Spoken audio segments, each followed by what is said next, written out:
Our last topic is topic 5, recognizing trauma and providing pastoral care. So as we work in ministry and care for others, we need to recognize the signs in someone in their life of trauma and identify ways that we can help people experiencing trauma through pastoral and spiritual care. So some of the questions we think through is, how does someone recognize trauma in others? What are the signs? Once we see the signs then in someone, how do we help or come alongside them? And how are we helping give people skills for growth and healing? Recognizing trauma, we've talked a lot about in the other topics, is mostly seen in someone the signs through even the idea of emotional regulation and how balanced and regulated they are, or how dysregulated we see them in their body and brain with their behavior, their emotions, their speech and actions, whether we see levels of substance use or addiction as a means of coping, whether we see at-risk behaviors that someone is acting out to meet a need in a way that is unhealthy for themselves.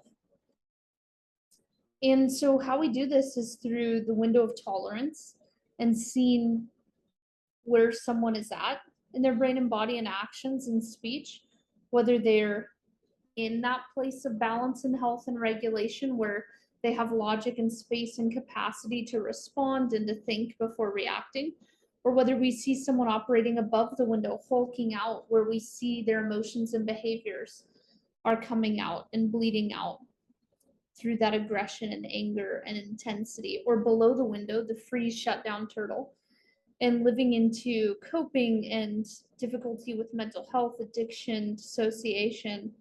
And so someone's emotions, body and brain changes and behavior shows us whether they're living from a place maybe of trauma response or unresolved trauma and emotion, trauma-fueled emotions in the body, and helps us to understand where they're at and how they're doing.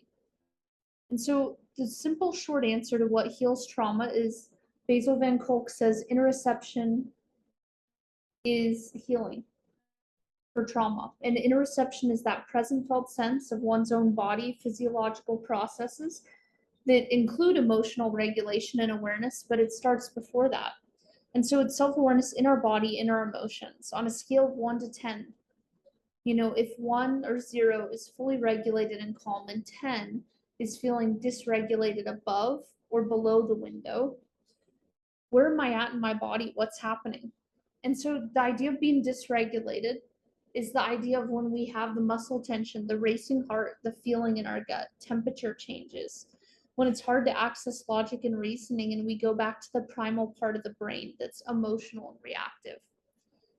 So these are the signs we need to start to see of when someone is dysregulated. And then when someone is, what are steps that we take to help be a grounding force, bringing someone back down to regulation? So how do we help people when we notice this? The big first step is body regulation. It starts before emotional regulation and coping skills. So interoception is what's going on inside of me in my body, in my internal world. And it's feeling that level of self-awareness where I feel my heart begin to race. I feel my muscles getting tense and maybe my hands clenching if I'm upset. And so it's beginning to feel and see those signs in the body, and then taking steps with our body to release the extra cortisol and tension and toxic stress that's being stored in the fight or flight state of dysregulation. So that looks like singing, dancing, working out, walking, lifting weights, going for a run. Things like diver's reflex, where you take a cold shower, do cold water exposure, splashing cold water on your face, or doing the dipping your face in ice water to activate that diver's reflex to begin to reset your nervous system and bring you back down to a place of calm and regulation. Breathing exercises, fast and slow breathing exercises, can help with this. The next step then is emotional regulation, because trauma is also unresolved emotion in the body that's being stored. And someone having a very shortened, smaller window of tolerance, a smaller capacity they have before they react emotionally and physically to things, before blowing or shutting down. And so emotional regulation is Before we know we're angry, my body is tense, my heart is racing. But we begin to walk this process of self awareness to growth and healing and recovery. So, the final piece of this is the coping skills with people, where we help them develop practices, rhythms, and habits of now I've seen in my body 0 to 10, where am I at? I feel my heart racing. I'm dysregulated. I'm dysregulated above the window. I need to step out and go for a walk. I need to take some space. And then, doing coping skills along with that, journaling, listening to music, calling a friend, going for a walk. And coping skills can be many things and any range of things that are helping us to refocus and recenter and come back down. So, someone's brain in trauma, and even not in trauma, but this is the way our brain works. Dr. Perry is a doctor of the brain, and he says the 3 steps of the brain are regulate, relate, reason. And that's what we call the bottom up trauma informed approach to the brain, because the bottom base of the brain is the brainstem, the most primal survival part of the brain, which is where all of us are at when we're in dysregulation and we're not balanced in that window of tolerance. And so, especially those who are living in recovery from trauma and having trauma response and effects in the body and in their life and relationships and emotions, are going to be living in a place of not logic and reasoning in the prefrontal cortex, but in the back, very animalistic brainstem part of the brain, which some people call the mammalian brain. So, what they need, the first step, is they need someone to help them regulate, to help them to come back down, to settle their nervous system. And then they need someone to relate and connect to them emotionally and relationally, that they feel compassion, empathy, listened to, validated, sat with. And then they get back to a place where they're able to use logic and reasoning again and kind of debrief an action plan for the future moving forward and to take responsibility and apologize. So this is called the sequence of engagement in the brain. And so this is the greatest way we can help others. This is what we need when we're upset and dysregulated. This is what other people need. This is what unites us. Those of us who have experienced trauma or not, we all have that window of tolerance. We all get dysregulated and upset above or below, and all of us both in different times. And so this is how we can connect to people to know how to help them, because this is what we need. So how do we help someone regulate? This looks like pausing, breathing. We need to keep ourselves calm and regulated, no matter how intense or upset or yelling another person is. And so this is about our own body, self-awareness, and emotions. We listen, we hold space with people. We become a container that lets them go off, and we are holding space, fully regulated ourselves. This looks like us breathing, putting our hand over our heart, which begins to reset the nervous system.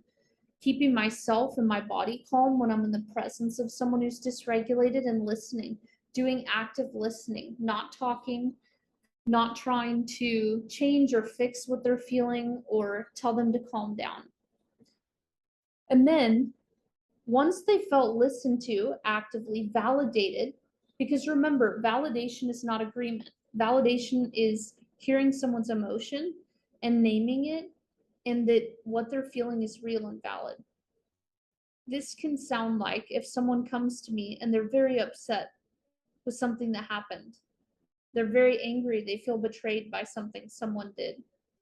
I'm not going to validate an action in anger, but I'm going to validate the anger, because we know that our emotions are real and powerful and they're valid. So it sounds like me listening, sitting, holding safe space, containing them in regulation myself, regulating myself in the environment, which begins to co-regulate and bring them back down. This can sound like me saying, wow, I hear you. I know where you're coming from. I know what it feels like to feel betrayed. That's really hurtful. That makes sense why you would feel that. Listening, validating what they're feeling, giving them space. Then we're beginning to be able to relationally connect to someone because they feel empathy and compassion. And if we ask open-ended questions that don't hold judgment and assumption, it helps someone feel heard, loved, and it helps them to process and begin to feel and release what they're feeling. So we need to be careful not to respond to answer or fix someone, but listen, ask good questions, validate them, meet them in true compassion, and understand where they're coming from and be present support that's curious with them. Then this allows someone to begin to settle back into the front part of their brain and logic and help them to reason again. And then they can process and talk through what happened, and being curious and asking questions for them builds self-awareness and capacity in them of talk to me about what just happened. Can you trace back what triggered that moment? Where did you begin to feel it in your body? 0 to 10, where were you at? Were you at a 3? Were you at a 6?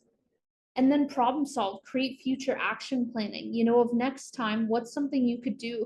Did you see a new sign in yourself physically in your body of what was happening? Did you feel your heart racing? What can you look for next time? And when I feel this again, what's a step I can take to begin to bring myself back down so I don't do or say something that I regret?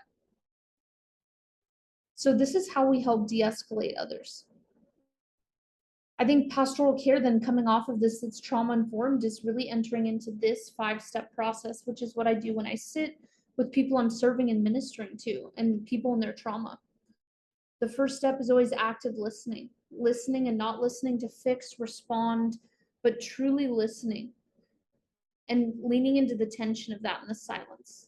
Then validating someone and their feelings and emotions, remembering that validation is not agreement, and I can honor someone and what they're feeling, whether or not I agree with certain things being said or done connected to that emotion. Then I ask open-ended, compassionate questions to further help that person process, feel, release, and have self-awareness. And there's silence and pause that we should hold in all of that, so that we're not an interviewer barraging them with 50 questions like a news reporter. And if we're going to take silence and pause, it's often helpful to narrate that into the space, such as, wow, that was a lot. That was heavy. I'm with you. Let's take a second and just pause and sit in that a little. The last step, and numbers 1 through 4 kind of are an open-ended circling process of listening, validating what they're saying, asking a good open-ended question, pause, silence, they speak again, listen, validate, wow, that sounds really difficult. I hear you, I'm with you. Asking another open-ended question, silence, pause. And so we really want to sit in that first 4 process steps well, because we want to be careful not to rush to number 5, which is kind of where we try to maybe spiritually fix or answer or just help someone feel better with a quick quoted scripture, or just immediately jumping to advice and telling them what to do. I think that when we're doing 5 well, it sounds like questions and open-ended exploration with someone, such as, wow, how has this impacted your experience of God right now? What do you feel God inviting you into? And someone may share, I feel like God is so distant, it doesn't feel like he's here. And we listen, we sit with, validate. Wow, that's really painful. I know I have felt in seasons that it feels like, where are you, God? Why are you letting this happen? And asking another open-ended, compassionate question, instead of us trying to always maybe fix someone, fix their theology, quote them a scripture about God always being present, we can sit as spiritual sojourners in the tension with people and help them to process their spiritual life without trying to immediately fix it or the theology. And I think when we do that, people meet the presence of God, and it's really beautiful. And I think there's healing from what they've experienced, and they feel connected to the presence of God. I think this is an example of a model of steps of what pastoral care would look like when it is being trauma informed.